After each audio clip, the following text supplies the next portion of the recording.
Vous écoutez Mister Radio.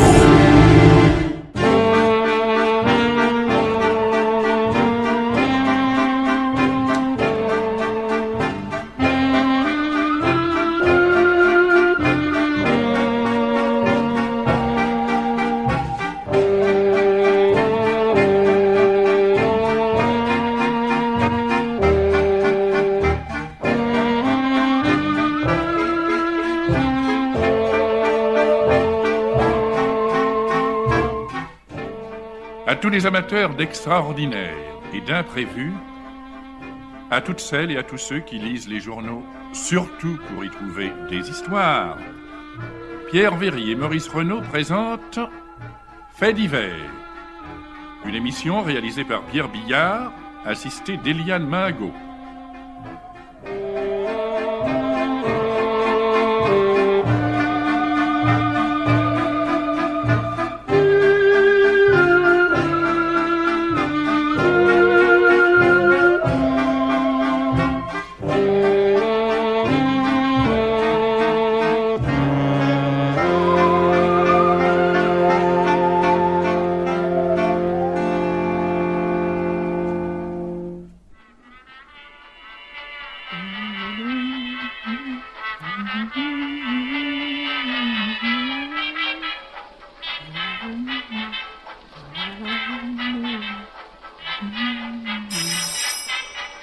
Ah, alors bon, qui s'appelle-t-il? Bonsoir, madame. Bonsoir. Est-ce ici qu'habite monsieur Klaus Richter? Oui, monsieur. Mais monsieur Richter n'est pas là. Il n'est pas à Berlin? Si, mais il n'est pas encore rentré. Ah bien. Qui êtes-vous, monsieur? Jean Rivière. Je viens exprès de Paris pour voir monsieur Richter. Ah. Alors entrez, monsieur. Je ne pense pas qu'il tardera beaucoup. Il rentre habituellement vers 7h30. Merci. Ne faites pas attention au désordre. Le studio est si petit, je rangeais des disques. Mais enlevez votre manteau, monsieur, il fait très chaud ici. Asseyez-vous. Merci. Vous êtes madame Richter? Patricia Richter. Oui, je suis Patricia. Il neige toujours. Il neigeait aussi à Paris ce matin. Vous venez d'arriver? Par l'avion de 5 heures. Klaus, sait-il que vous êtes à Berlin? Non. J'ai décidé brusquement ce voyage. Oh, Klaus sera surpris. En effet. Puis-je vous offrir quelque chose à boire? J'ai du sherry que j'ai reçu hier d'Angleterre. En voulez-vous? Volontiers.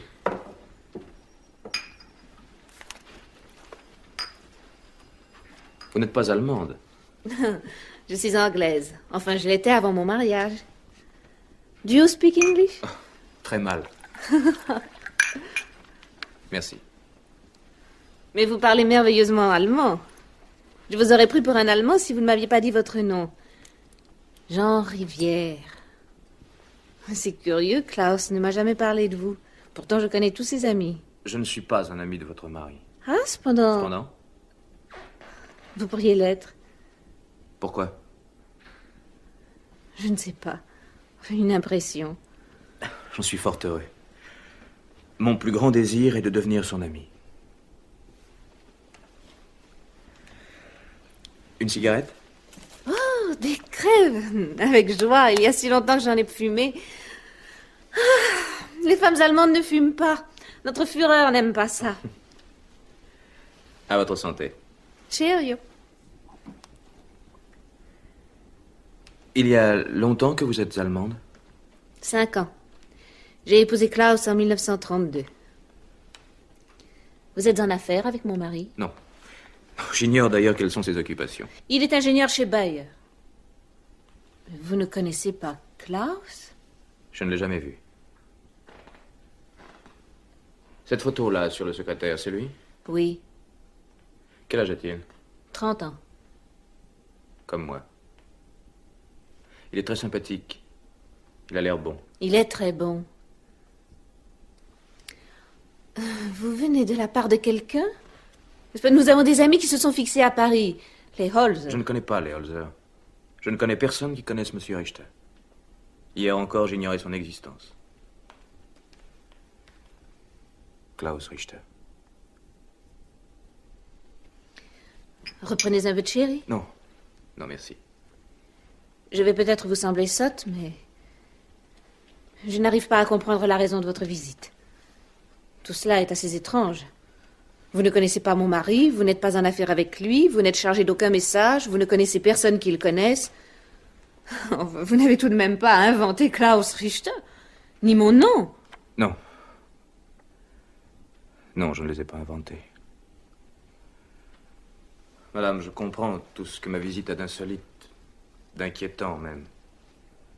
J'aurais dû, lorsque vous m'avez dit que votre mari n'était pas rentré, m'en aller et revenir plus tard, mais vous m'avez accueilli avec beaucoup de confiance et de simplicité. Enfin, pas tout à fait comme un étranger. Je croyais que vous étiez un ami de Klaus, un vieil ami du temps de sa vie de garçon. Et puis je vous ai trouvé sympathique. Et maintenant? Oh, je ne sais plus. Mettez-vous à ma place. Je suis un peu... Comment dit-on en allemand? I have a bad feeling. Une impression désagréable. Je vais m'en aller. Ma venue ici a été une folie. Comment ai-je pu me présenter ainsi chez un inconnu pour lui raconter une histoire aussi ridicule, aussi invraisemblable? Je vous demande pardon, madame. Bonsoir. Oh non, restez! C'est trop tard à présent. Je veux savoir. Vous avez parlé d'une histoire ridicule, je ne suis pas sûre qu'elle le soit. Vous n'avez rien d'un fou ni d'un Mais farceur. puisque je vous dis que c'est une histoire idiote, votre mari va me jeter dehors et il aura raison. Je viens chez un homme qui n'est pour moi rien d'autre qu'un nom dans un annuaire téléphonique, un homme qui ne me connaît ni d'Ève ni d'Adam, pour lui dire « Je veux être votre ami. Je veux être votre ami parce que j'ai peur de vous. » C'est ridicule. Il fallait que je sois fou pour croire qu'une telle chose fût possible. Non, non, je dois partir. C'est Klaus. Vous allez parler, n'est-ce pas? Bonsoir, ma chérie. Bonsoir. Ah, quel temps. Il y a au moins 20 cm de neige dans la... Monsieur? C'est monsieur Jean Rivière qui vient de Paris pour te voir. J'ai insisté pour qu'il t'attende. Bonsoir, monsieur. J'espère que je ne vous dérange pas. Je pourrais vous voir demain ou un autre jour. Pas du tout, monsieur. Restez, je vous en prie. Vous auriez dû me téléphoner à l'usine, je me serais arrangé pour rentrer plus tôt. Asseyez-vous. Donne-moi ton manteau, Klaus. Il est trempé, je vais le pendre.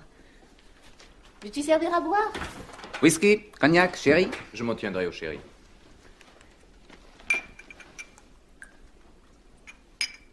À votre santé. À votre santé. Vous fumez? Merci. Eh bien, monsieur, je vous écoute. Avant que vous commenciez, monsieur Rivière, j'accepterais volontiers une crève. Oh, excusez-moi. Non, pas 3 avec la même allumette. Je suis superstitieuse. Je vous écoute, monsieur. Tout d'abord, je dois vous dire que je ne vous suis adressé par personne. Que je ne viens pas vous parler d'affaires. Enfin, que rien, ni de près ni de loin, ne me relie à vous. Pourtant, vous vous trouvez chez moi. Oui, je vais m'expliquer. Je suis professeur suppléant au Muséum de Paris, en ethologie. Vous voyez, aucun rapport avec la chimie. Oui, Madame Richter m'a dit que vous étiez ingénieur chimiste. Je crois être un homme pondéré, pas du tout romanesque, car je manque d'imagination. Je ne bois pas, je ne me drogue pas, bref, je suis tout à fait normal. Je n'en doute pas, monsieur. Vous changerez peut-être d'avis. En sortant de mon cours hier après-midi, à 4 heures, je ne me suis pas senti bien. Des frissons, mal à la tête, enfin, un début de grippe. Et je suis rentré directement chez moi.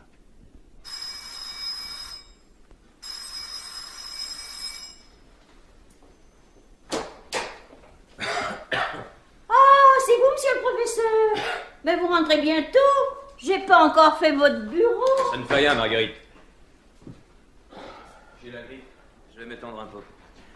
Pas de coup de téléphone, pas de courrier. Non, monsieur le professeur. Ben, vous en avez une tête. Vous avez pas la psychatose, au moins. Pas psychatose, Marguerite. Psittacose, du grec psittakos qui signifie perroquet. Bon. Ah, à force de vivre avec vos oiseaux. C'est que ça s'attrape la psychatose. Enfin, ce machin-là. Je connais une dame. Ça va, Marguerite. Prépare-moi donc un grog. Vous préférez pas plutôt un vin chaud à la cannelle? C'est souverain. J'ai dit un grog, Marguerite. Puis un verre d'eau avec de l'aspirine. Ouais. Ah, les hommes savent pas se soigner. Puis ils sont savants, puis ils sont bêtes. Marguerite? C'est une femme qu'il vous faudrait.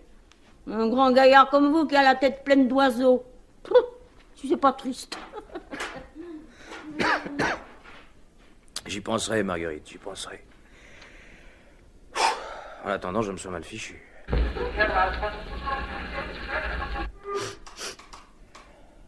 sacrifié au profit de puissances occultes. Les impôts... Oh non, non, non, assez de discours. De la musique.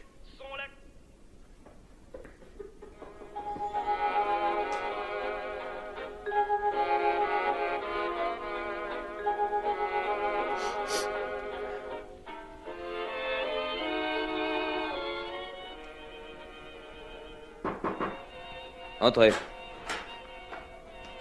Là, votre drogue et votre aspirine. Posez le plateau sur le bureau, Marguerite. Tâchez de faire un petit somme. Je vais vous préparer un bon dîner. Faut nourrir la grippe. C'est ça, Marguerite. Je vais dormir. Couvrez-vous bien pour transpirer. Les microbes, ça aime pas la chaleur. À tout à l'heure.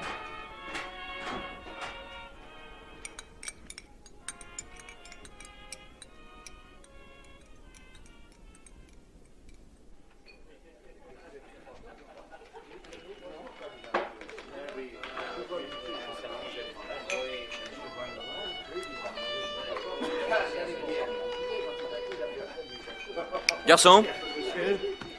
Bonjour, monsieur. Bonjour. Alors, on vient se chauffer un petit peu au soleil. Notre terrasse est la mieux exposée du quartier. Vous faites bien d'en profiter, on annonce de la neige pour demain. Qu'est-ce que je vous sers? Un demi. Et l'écho de Paris? Bien, monsieur. Il y a un demi, hein.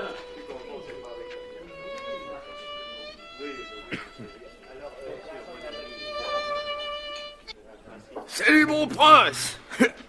Alors, vous appréciez ma musique? N'avez pas une petite pièce pour musique, je meurs de soif.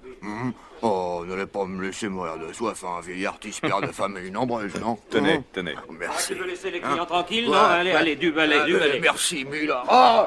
Tu me touches pas, l'arbre. J'ai ma dignité, moi. Bon, eh ben, va la montrer ailleurs, allez. Voilà votre demi, et sans faux col. Si on ne se gendarmait pas avec tous ces mendigos, on serait envahi, mais j'ai de la vermine, des ivrognes, des musiciens, des chanteurs, des imitateurs de cris d'animaux. Et puis ça indispose le client. Il y a même eu un jongleur hier. Hein. Ah oui? Un drôle de pistolet, entre nous soit dit. Un chapeau de forme, une redingote du temps de mon grand-père, et une tête bizarre avec des yeux comme de la braise. Ah mais rudement adroit. Si vous l'aviez vu jongler avec toutes ces boules de couleurs, un vrai feu d'artifice. C'est peut-être un ancien artiste de music hall dans la misère. Ça se pourrait bien. Ce qui est curieux, c'est qu'il n'a pas demandé d'argent. Tiens. Non, il a fait ses tours et puis il est parti. Oh, ça par exemple. Quoi donc? Tenez, regardez-le. Quand on parle du loup, vous le voyez jongler? Eh ben, je vous parie tout ce qu'il voudra qu'il va venir ici. Qu'est-ce que je vous disais? Et hop, c'est pas plus difficile que ça. Monsieur, je suis votre serviteur, vous permettez? Vous n'allez pas vous asseoir ici? Non, allez. Non, il me dérange pas. Ah bon. Merci, monsieur le professeur. Vous me connaissez? Je connais tout le monde, et quand je dis tout le monde, c'est tout le monde. Garçon, 2 cognacs. Mais écoute... Ah, c'est l'addition qui vous fait peur. Ne vous en faites pas, j'ai ce qu'il faut. Tenez, regardez ce que j'ai dans mes poches. Des dollars, des lires, des livres sterling, des piastres, des marques, des escudos, des pesetas, des couronnes et même des francs. C'est que je voyage, moi, aujourd'hui. Paris, demain New York, après-demain Moscou et la suite. Ah, quel métier. Pourquoi voyagez-vous autant? Et si vite? Je suis, mettons, commissionnaire. La jonglerie, c'est mon violon d'ingre. Je suis bien content de vous voir. Depuis le temps que je vous cherchais. Vous me cherchiez? J'ai une commission à vous faire. Voici vos cognacs. Ça fait 10 francs. Mais tenez, payez-vous et prenez aussi le demi de monsieur. Mais pas du tout, pas du tout. Laissez-moi faire. Mes frais de représentation me sont largement payés. Gardez la monnaie. Merci, monsieur. Alors, vous aviez une commission pour moi. Oui, mais buvons d'abord. À votre santé.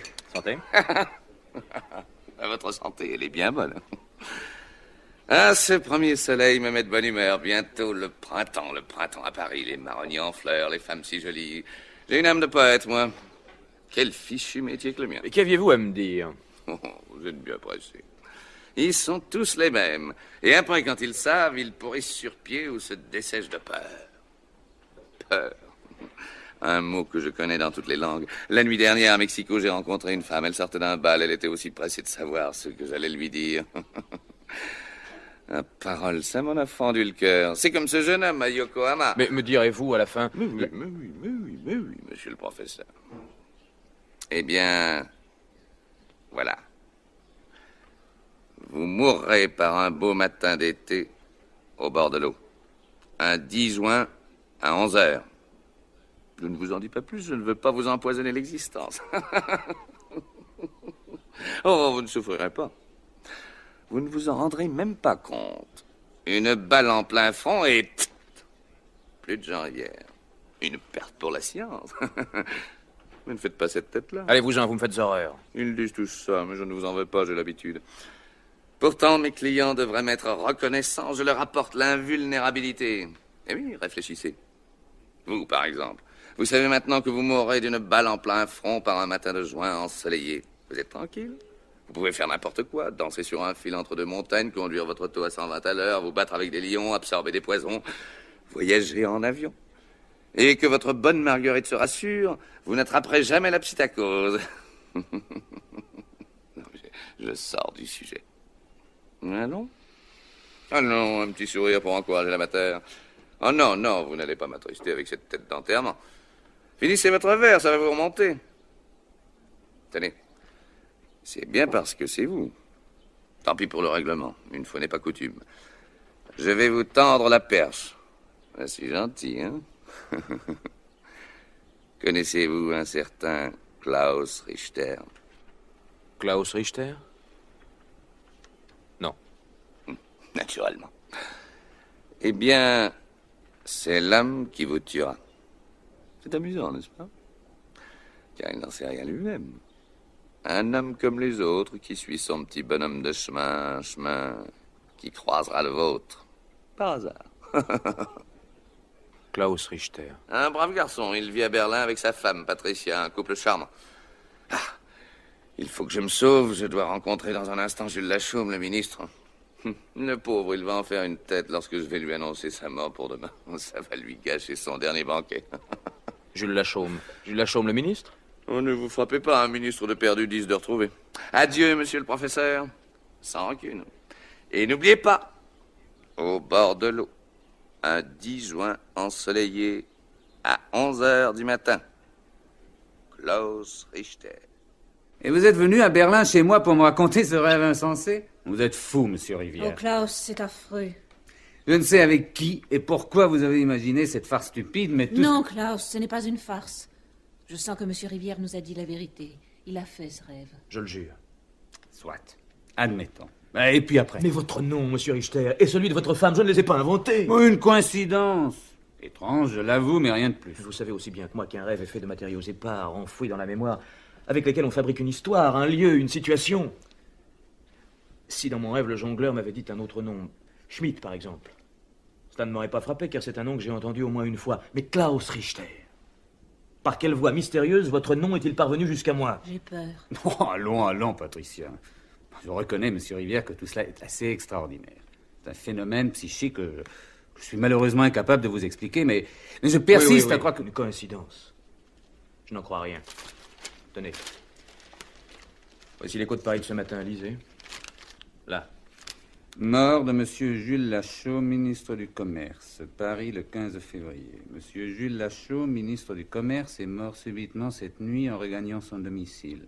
Il venait de présider un banquet offert par la Chambre de commerce. Cette mort, que rien ne laissait prévoir, a surpris douloureusement... Il y a trop de coïncidences. Votre nom, celui de votre femme et la mort du ministre.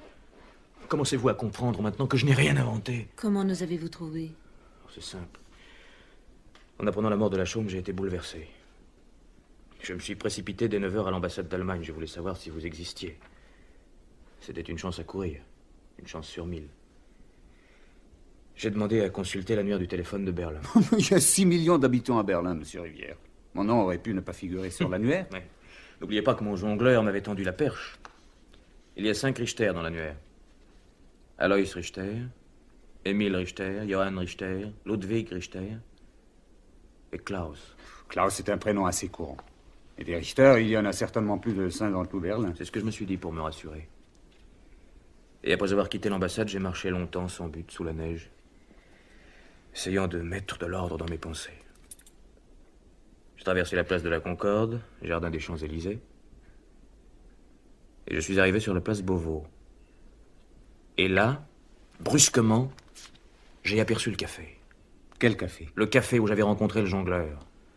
Et comme dans mon rêve, ce café s'appelait le Petit Élysée. La terrasse était déserte, les tables et les chaises rentraient naturellement, mais j'ai reconnu certains détails. Vous aviez déjà vu ce café, ou tout au moins son enseigne. Vous y êtes sans doute allé une fois dans le passé. Vous l'avez simplement reconstruit dans votre rêve, et c'est par hasard que vous l'avez retrouvé ce matin dans la réalité. Je puis vous affirmer que je n'avais jamais mis les pieds dans ce café, ni remarqué son enseigne. La place Beauvau est dans un quartier où je vais rarement. Il suffit qu'une fois, il y a longtemps, vous ayez traversé cette place. Votre mémoire aura enregistré automatiquement le décor. Oui, c'est possible. C'est aussi ce que j'ai pensé. Et pour en avoir le cœur net, je suis entré dans ce café. Et j'ai reconnu le garçon du rêve. J'ai reconnu son visage, ses mains, sa voix. Je lui ai demandé depuis combien de temps il travaillait au Petit Élysée. Il m'a répondu qu'il n'était dans cette place que depuis 8 jours. Or, je n'avais pas quitté la rive gauche depuis au moins 2 semaines. Allez-vous me dire que cela aussi est une coïncidence? Oui, c'est un cas de prémonition. Prémonition, mais... vous l'avez dit. J'ai vu en rêve le café et le garçon, ils existent. J'ai appris la mort du ministre alors qu'il était encore en vie, il est mort. J'ai entendu prononcer votre nom et celui de votre femme, vous êtes là, tous les deux devant moi. Pourquoi douterais-je du reste? Pourquoi ne serais-je pas tué d'une balle dans la tête un 10 juin au bord de l'eau, et par vous? Je vous en supplie. Qu'attendez-vous de nous? Que pouvons-nous faire?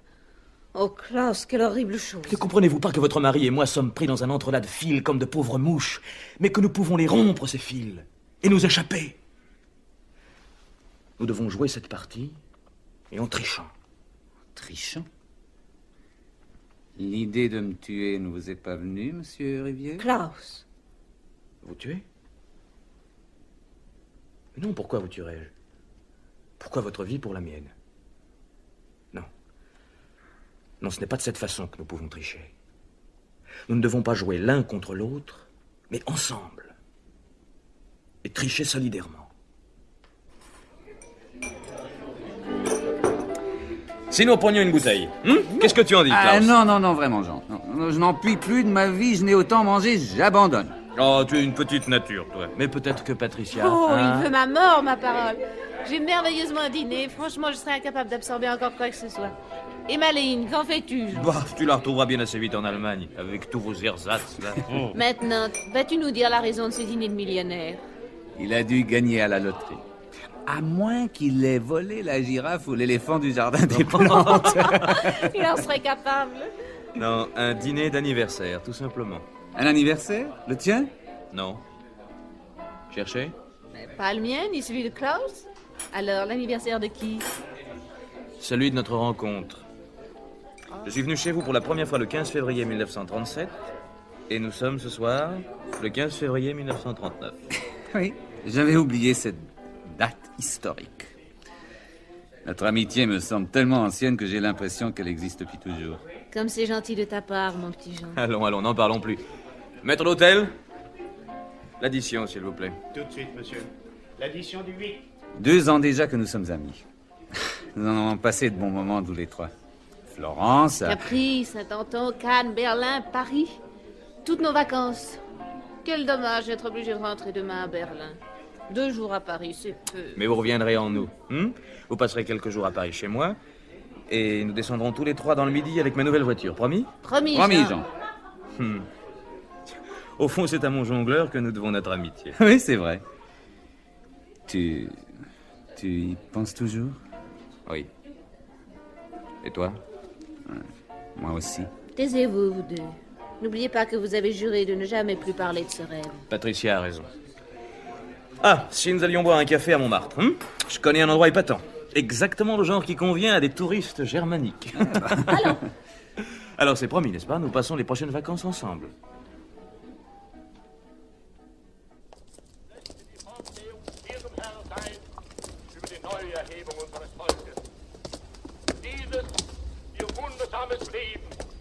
J'entends Klaus, la chère voix de notre Führer qui nous poursuit jusqu'à Paris. Tu distingues ce qu'il dit? Non, c'est trop loin.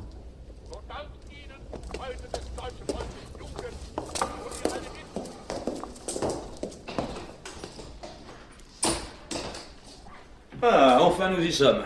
Vous parlez d'une fin de vacances. Pas trop fatigué, vous deux? Non, ça va. Mais toi, mon pauvre Jean, tu as conduit toute la nuit, tu dois être mort. Tu aurais dû passer le volant à Klaus. Avec ma myopie? Ah non, merci bien.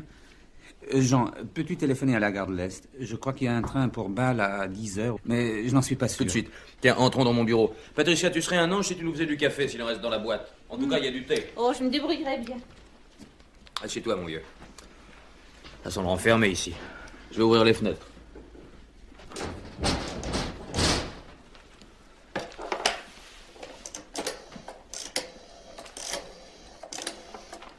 Allô?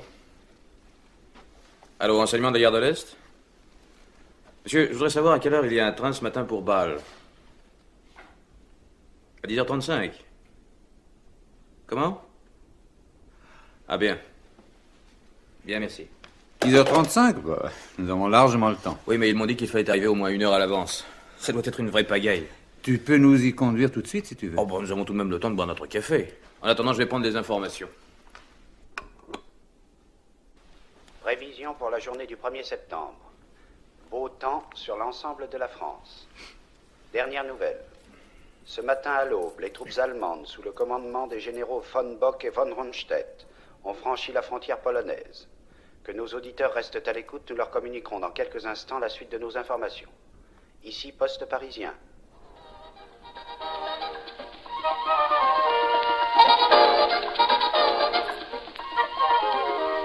La bonne farine, la bonne farine. Cette fois-ci, ne n'y coupons pas. C'est la guerre. Ouais. Notre énergumène est allé trop loin. Il ne peut plus faire machine arrière. Je vais te faire la guerre, mon vieux. Parce que je suis un homme de devoir. Un bon Allemand. Et toi, un bon Français. Nous ne sommes pas des lâches, n'est-ce pas? La peur de la lâcheté fait de nous des lâches prêts à tout accepter. Que pouvons-nous faire d'autre, Klaus? Rien. Durant toutes ces vacances, alors que la menace se précisait chaque jour davantage, je me suis demandé ce que je ferais s'il y avait la guerre. Mais c'est curieux, mais là-bas, sur la plage, la guerre qui venait m'est apparue sous un jour nouveau. Nouveau pour moi, en tout cas. Mais ça n'a rien d'original. Explique-toi. Bien. À la guerre, on tire sur les gens d'en face parce qu'ils ne sont que de petites silhouettes sans visage. Des groupes anonymes. Mais si chaque homme pensait que peut-être il va tuer son ami... Je crois que tout le monde y a pensé, Klaus. Ça n'a jamais rien empêché. Oui. Oui, mais moi, si je te tuais dans cette guerre, ce serait un meurtre. Fou. Un meurtre, tu entends, Jean? Si je n'ai qu'une chance sur 10 millions de te tuer, je n'ai pas le droit de la risquer. Nous avons triché jusqu'à présent, mais pour rien. Car la partie n'était pas encore engagée entre nous. Le jongleur, n'est-ce pas? Oui, j'entends son rire. Comme dans un mauvais mélodrame aux ficelles trop grosses. Mais bien joué. Et nous en sommes les acteurs. Tout m'apparaît trop bien arrangé. Et cependant, je suis pris au jeu. J'ai peur. La grosse ficelle, c'est la guerre. Ouais, c'est trop facile. Lorsque je t'ai raconté mon rêve, n'as-tu pas immédiatement pensé à la guerre? Seul prétexte raisonnable, si j'ose dire, pour me tuer d'une balle dans la tête. Un Français et un Allemand, c'était couru d'avance. Naturellement. Et comme toi, j'ai trouvé que c'était trop facile. Mais maintenant... Écoute, Klaus, je suis dans le génie. Les ponts lourds. Ce n'est pas une arme particulièrement exposée. Je ne serai jamais en première ligne. Et moi, à cause de ma myopie, je suis dans l'infanterie de la Luftwaffe. Si je dois être tué, ce ne sera pas par toi. Oh mon Dieu, 9h30. Patricia! Patricia, il faut partir! Mais le café est prêt. Non, nous n'avons pas le temps, nous sommes déjà en retard. Allez, vite, en voiture! Vite, vite, dépêchons.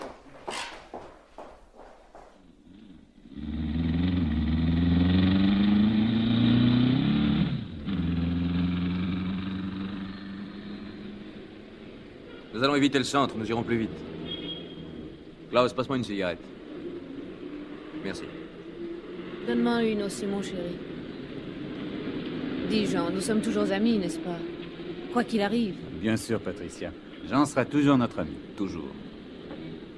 Où dois-tu rejoindre ton corps, Klaus? À Königsberg, en Prusse orientale. C'est loin, tu sais. Et toi? Avignon. Ils sont à 2000 kilomètres l'un de l'autre. Ce serait bien le diable si... Ah, attention, Jean! Attention!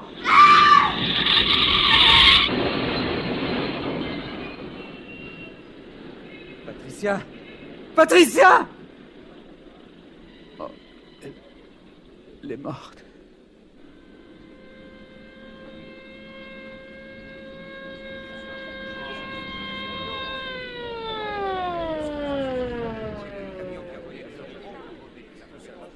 Attention, circulez, circulez. Laissez passer.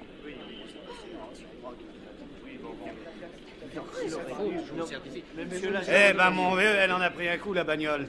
Regardez-moi ça, aplati comme une crêpe. Il n'en reste rien.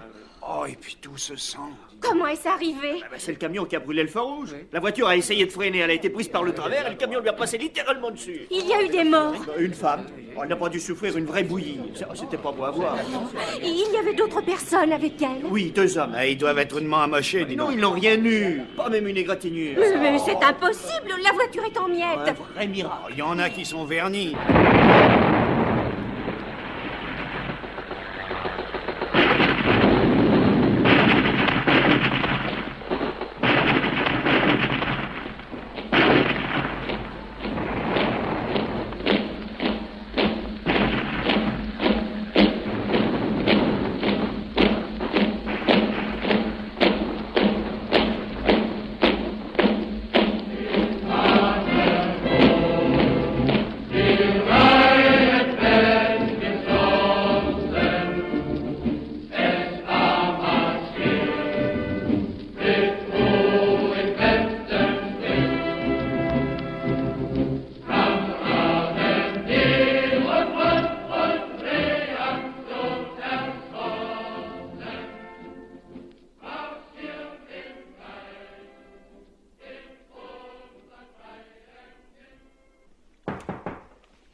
Entrez. Je vais faire les courses, Madame Rivière. Qu'est-ce que je ferai pour le déjeuner? C'est qu'on trouve plus grand-chose avec leur maudit rationnement. Je n'ai pas faim, Marguerite. Faites ce que vous voudrez. Il ne faut pas vous laisser aller comme ça. Le crémier m'a promis des œufs. Une petite omelette, hein? Ça vous dirait quelque chose, hein? Si vous voulez, Marguerite. En attendant, asseyez-vous donc devant la fenêtre au soleil. Il fait un temps superbe. Vous êtes gentille, Marguerite. Heureusement que je vous ai. Sans vous, je n'aurais pas pu supporter de vivre dans cet appartement où tout me parle de... Non, voulez-vous vous taire? Oh, qui ça peut bien être? Vous attendez quelqu'un? Non, personne. Allez ouvrir, Marguerite. Oui, j'y vais.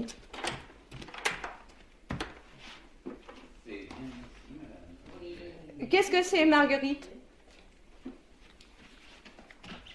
C'est un Allemand, madame. Un officier. Il demande après Monsieur Jean. Il est dans le vestibule. Mon Dieu, que veut-il? Faites entrer. Bien, madame. Entrez.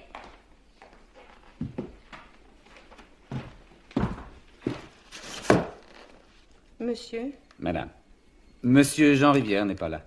Non, monsieur. Monsieur Jean Rivière n'est plus là. Oh, je viens exprès de Munich pour le voir. Qui êtes-vous, monsieur? Klaus Richter. Ah, vous êtes Klaus. Mon fils me parlait souvent de vous. Vous étiez de grands amis. Oui, de grands amis. Mais où est-il? Jean est mort, monsieur. Gott. Il est mort à la guerre? Oui, monsieur. À la guerre. Madame Rivière, au nom de l'amitié qui nous liait, Jean et moi, pouvez-vous me dire comment il est mort? Où? Et la date? Après l'armistice, son colonel m'a écrit une lettre me donnant tous les détails. Jean a été tué le 10 juin. C'est merveilleux. Le 10 juin, à 11h du matin, en défendant à la tête de sa compagnie un pont sur le canal de l'Ailette. Non. Non! Calmez-vous, monsieur. Il n'a pas souffert. Il a été frappé d'une balle en plein front. Était-ce près du village de Concevreux? Oui. C'est là qu'il est enterré. Dans un petit jardin derrière l'église. J'ai pu aller sur sa tombe. Oh. Mais qu'avez-vous, monsieur? Asseyez-vous. Merci. Je vous demande pardon, madame. Je comprends votre peine. Mais la guerre ne choisit pas ses morts. Un 10 juin, au bord de l'eau. Une balle dans la tête. L'accident. Patricia. Oui, je comprends maintenant. Mon fils m'avait raconté cet accident épouvantable. où votre femme a perdu la vie. Jean avait été terriblement éprouvé. Il ne parvenait pas à s'expliquer comment vous et lui aviez pu échapper à la mort. Ce fut un miracle. Un miracle, non. Patricia pouvait mourir, elle. Elle n'était pas dans le jeu, comprenez-vous? Mais nous devions vivre, nous étions obligés de vivre. Impossible de tricher, impossible.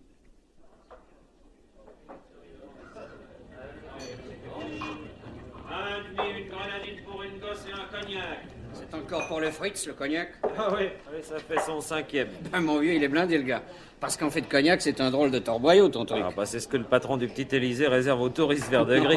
On s'en a pas de palais, ces gens-là, ça boirait du pétrole. Ah, c'est bien vrai ce que tu dis là. Pendant la guerre de 14, nous avions des prisonniers. Et ben, ils buvaient de l'alcool à brûler, oui, mon vieux. Oh, c'est des barbares. Garçon! Il s'impatiente, tiens. Voilà. Voici votre cognac, monsieur. Combien? 5 cognacs, 100 francs. Tenez. Merci, monsieur. Garçon! Et cette grenadine pour la petite? Tout de suite, là. Enfin, je n'ai que 2 bras, moi. 10. Juni am Wasser. Canal de l'Ailet. Concevray. Jean Rivière. Oh, maman, regarde le monsieur là qui joue avec des boules de couleur. Pourquoi il fait ça? Eh bien, c'est un jongleur. Mein Gott, das ist doch nicht möglich. Der Jongleur. Un jongleur, comme celui que tu as vu au cirque. Je veux voir. Mais reste donc tranquille, il vient justement par ici. Et hop, c'est pas plus difficile que ça. Mais j'ai plus d'un tour dans mon sac. Mais respect, monsieur l'officier. Heil Hitler. Vous permettez. Gehen Sie weg. Foutez le camp. Laissez-moi tranquille. Ne vous emballez pas comme ça, monsieur Richter. J'ai une commission à vous faire. Ich will nichts wissen. Je ne veux pas savoir. Je ne veux pas savoir. Dis donc, l'artiste, tu devais partir les clients à présent? Oh, franchement, fou, il avait payé. Qu'est-ce que t'as bien pu lui raconter au Fridolin pour qu'il se sauve comme ça? On aurait dit qu'il avait la mort à ses trousses. Je ne lui ai rien dit, il est parti avant. Oh, ta gueule. Tu me flanques les fois à rigoler comme ça. Tu le connais, cet Allemand? Je connais tout le monde, et quand je dis tout le monde... Qu'est-ce qui te fait rire? Oh, rien. Je pense à un certain Vladimir Soudokhin. Vladimir comment? Soudokhin. Un homme tranquille qui vit quelque part en Russie. Klaus Richter et Vladimir Soudokhin. Le monde est petit.